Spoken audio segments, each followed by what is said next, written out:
عليكم شباب، شلونكم؟ شخباركم؟ ان شاء الله تمام. وياكم اخوكم عمر الدلفي. طبعا اليوم جيم فتشي. المهم خليكم من الفيديو، اتمنى لايك واشتراك اذا انت ما مشترك. طبعا انتم ما متعودين علي انزل مقاطع او بطولات وكذا، متعودين على التحشيش والرومات. طبعا راح اسوي لكم كل خميس رومات يعني للمتابعين. اللي يحب يدخل هم يكتب بالتعليق فدوة رحت لكم يا غوالي. طبعا رومات مو قتال، تحشيش فقط وانسه، وهم اتعرف عليكم. دير بالك قدامك اثنين من ذولا قتلتهم. بس انا اعرف وين القاهم. شوف هذا وين اللي قتلتهم موجودين هناك. هذا قلت لك عليه.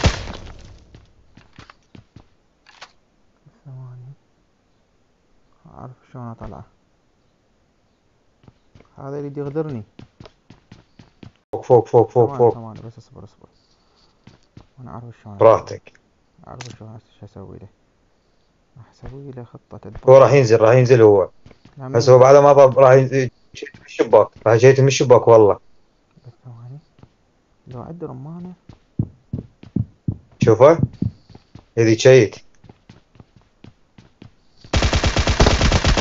قلت لك كويتي هذا كويتي. افتح العام قل له اقعد افتح العام وقل له اقعد حبيبي اقعد. هذا ابو فالنت الحمراء، انا اعرف هذا عراق.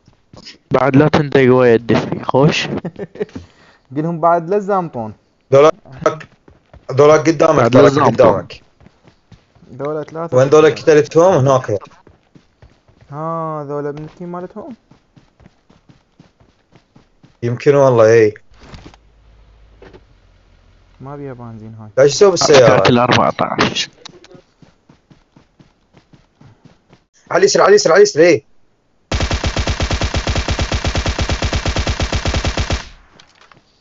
هاش ايدك.